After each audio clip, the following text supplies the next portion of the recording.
this side doesn't quite reach to our center beam. It's actually held in by two, I think they're screws. Come on, guys. Now I don't want to step right there. So this is the downstairs. Ignore all the trash that I've got sitting around. I've got my sheetrock that I brought down from upstairs. I've got bags of trash and other stuff like that. That's the stairwell. That's a light that, well, it doesn't work. This is the beam that runs through not quite the middle of the house, but maybe a little more than a third. The interesting thing about this beam is how it's set. Again, I'm not a professional framer, but I know this is not how you do it. I know you need a stud pack in the wall underneath this beam that goes all the way down. That is not the case. You can, there's a stud there. There's no stud there, I don't think. Anyway, so we got a random fridge that I'm not sure if it works. A pellet stove that has some pellets in it, but has no, well, it's got a chimney at least to the outside. The outside chimney doesn't really go anywhere. I've got some nice old windows with some premium trim. It's as well to match our rotted floor over here. You can see there's a bit of some moisture issues, and it seems this was kind of pumping a little bit earlier this year. It doesn't seem to be so much now, but you can see that it looks like there was plastic over yonder. It was ripped up, or maybe not here. Anyway, essentially the moisture under the floor rotted out the floor, and some of these aren't terrible, but some of these are pretty terrible. The other non-professional framer thing I know is that this is not pressure treated wood, and man, sometimes I'm skeptical about putting pressure treated wood straight on the ground, and as you can see, that moves. It's only one screw holding this spot, and it looks like more like a temporary support. That piece there might be pressure treated. That's 4x4, but even back here where it's kind of ties in to nothing, that's not even pressure treated. And if you look at the foundation, this is kind of the foundation wall. It's like, I don't know, 2.5, maybe 3 feet wide, and so that's what makes me think it might have been a barn at some point. This side isn't quite as wide, but still probably 2 foot wide.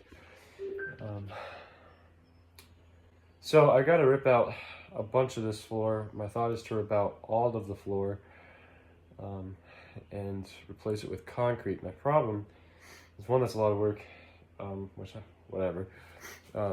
Most of it I haven't started because, one, I've been upstairs. 2, I feel like I gotta jack this ceiling, but in order to jack this ceiling or the upstairs floor to get it a little more level, I have to have something to jack on, and I can't jack on this floor. But I don't think I can pull everything out the way I have in my mind, which would be easiest for concrete, without replacing that beam. And to replace that beam, I need to, again, to replace that beam that I don't like, it runs through the middle there, the beam. This is hard to do there. In order to replace that, I need to put up some like temporary walls on each side to hold the structure in place, and I don't feel like I can do that on this floor. So the order in which I'm trying to figure out things is interesting. The other thing is all the stuff that's in here. The fridge would have to come out, the pellet stove would have to come out, the oven, which I'm pretty sure works. Pretty confident, as long as too much moisture hasn't really gotten into it or something like that. No one left me a cake.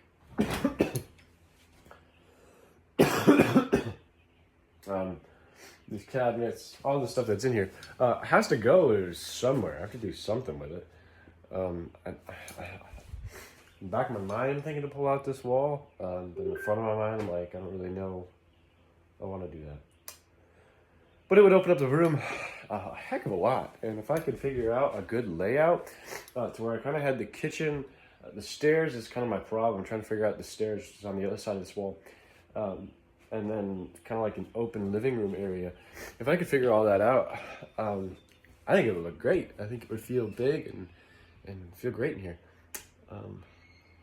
It's possible. Again, if I could somehow replace that beam and only have to do one post that went straight down to the concrete, that would be beautiful. I would love that. But easier said than done, of course. The window here and the window here are in better shape than the ones upstairs. Well, windows are pretty expensive. I had 9 of them total. Again, that window does have to be the same as the rest. I like this window and the 2 upstairs to be the same, just because you see them all on the road, and just aesthetically I like it. And I'd like this one to match as well. This one's kind of shot. It's like someone tried to fix it with some plexiglass at one point, and that didn't work.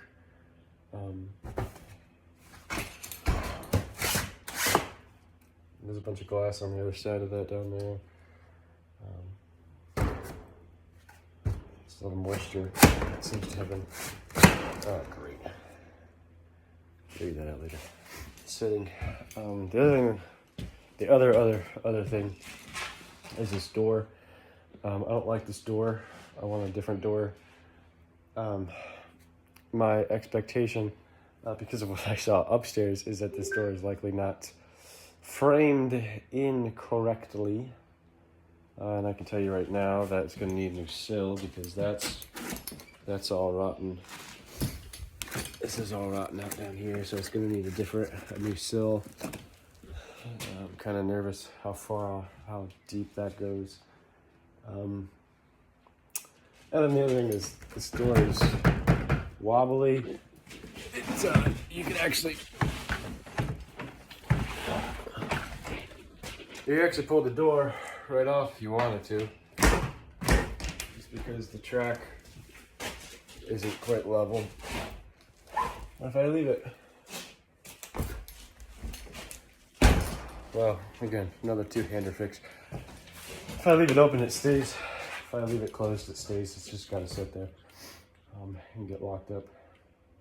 What I'm looking at right now is I would pulled some of it down before it's like, oh, maybe I should grab the camera.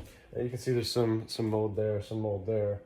There's some mold in that seam right there. There was a little bit more mold here. I just wanted to pull some of this down. A lot of it's like that's fairly dry. What I pulled out here was kind of wet. So I don't know how far to go with this. I don't want to replace the whole ceiling, but if I need to, I need to.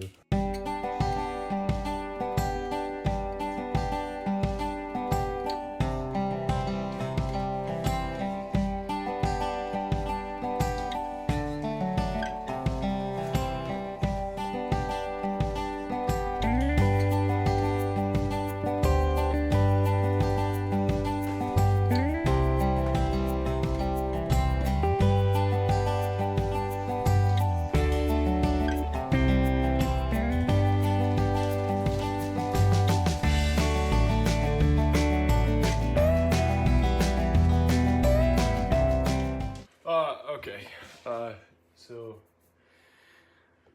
this is why we don't rip into things. Lots of fun stuff. We're learning about the house right now. One, there's a couple random holes. Not a big concern. What are the concerns? I'm curious as to why they ran like this. Again, not a huge concern. Weird. When they were putting in the drywall, they put these little attachments so that they could screw the other board. And yet there's a beam right here. So I guess when they put up the ceiling drywall, it didn't quite reach that extra inch maybe that they needed, and they didn't want to cut it all the way back to here, because that would mean that we'd have to buy at least 1 or 2 more sheets of our nice cheap 1/4 inch drywall, sheetrock, whatever you call it, wherever you're from. So we're gonna put up these little strips so that we don't have to It makes sense. Wouldn't do it that way. It's dumb. Personal opinion. Although maybe there's more hidden behind everything else. There's a little bit of mold here, a little bit of mold here. I think the mold extends back into here a little bit because I can see it there, and I'm not quite ready to take. I'm just not mentally ready to take another one of these sheets down. The other really fun, really interesting part. So this beam, you would expect that each one of these kind of sits over on top of that beam like it does here, and is supported, and that the one coming from this way, I know it's dark, so here's kind of a good example, I suppose. So this beam comes and actually stops here, so it overhangs this. I'd like it to overhang a little bit more, but it overhangs, that's the important part, right? And so this one here, I would assume, overhangs that side a little bit, but I can't quite see. However, we get to learn. Go too crazy. Oh, spider. Hate spiders. Likewise, this beam extends over our beam. Say beam every time. However, you can see that this side doesn't quite reach to our center beam. It's actually held in by two, I think they're screws. Two screws. There's only about maybe 5 to 6 inches of overlap. Come on, guys. Now I don't want to step right there. Thankfully, I'm done with all my jacking, so I don't have to think about it. Well, with all my roof jacking. Those are the reasons that I probably have to jack up this floor, because it's sagging. Surprise, surprise. Yeah.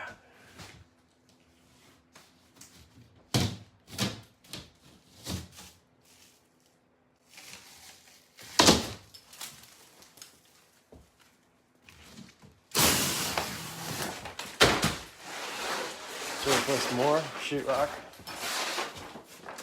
It's always what I've wanted to do with my life. So yeah, I can't quite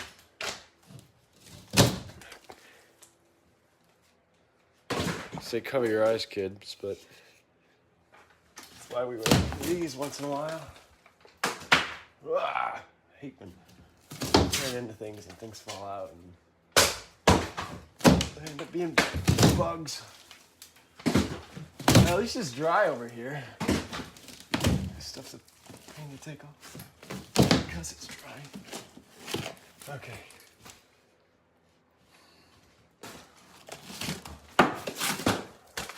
Okay, well, at least it reaches all the way to that vertical post somehow and hopefully ties in. That would be nice. As with this side, I hope that's the case. I've got a nice junction box here, which I'm not quite sure, but I don't think they're supposed to be hidden. Like, I don't think you're supposed to just have one hidden in the wall. I think you're supposed to be able to access it. So that's gonna have to change. Cool.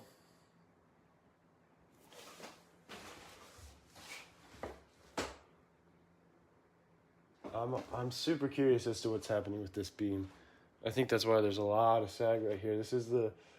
Essentially this is the focal point of the sag, I think, from looking upstairs. Looks like the beam used to go all the way across, but there was something installed at one point to where somebody thought, hey, this, what is this technically called? A joist? A floor joist?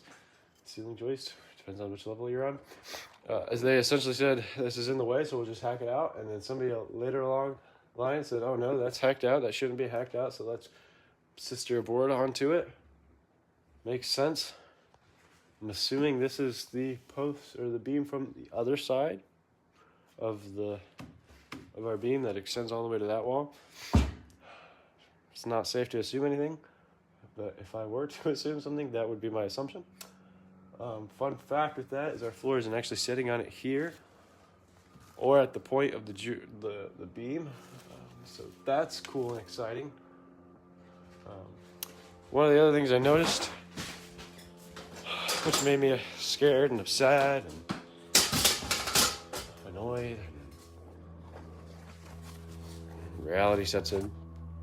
I don't know if you can see, but that right there, I don't know if you can quite see it, but there's bare exposed copper from mice chewing the lines. So that's a pretty good fire hazard, I would think. And so, yeah, fun things. Fun things. Love demo. Love demo.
Why am I disassembling and not breaking?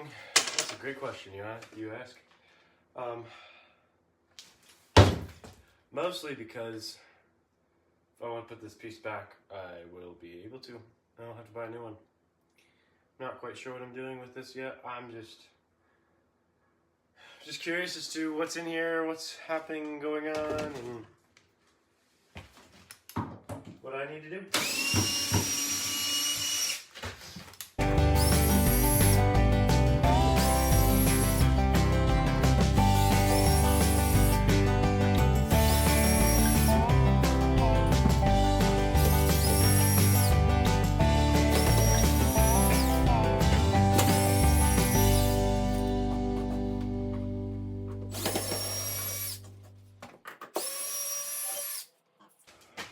Part of me is like hoping that somebody left like $1 million in the wall or something cool, but the other part of me thinks that's probably a little unrealistic for some reason.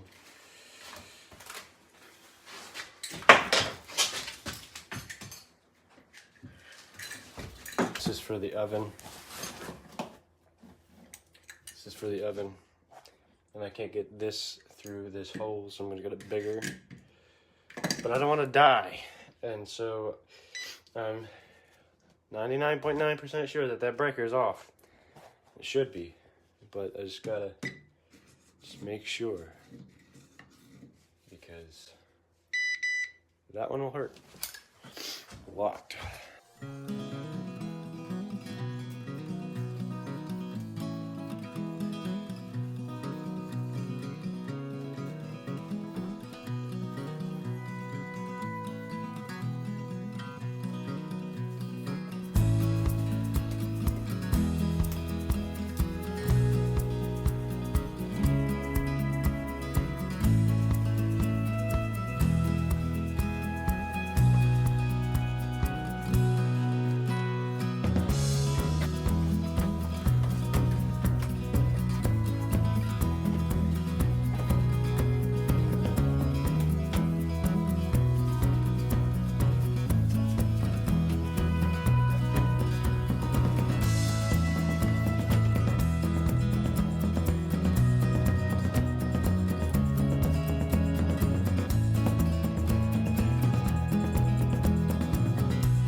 So I've got this nice nifty enclosed trailer that my father-in-law was gracious enough to let me borrow.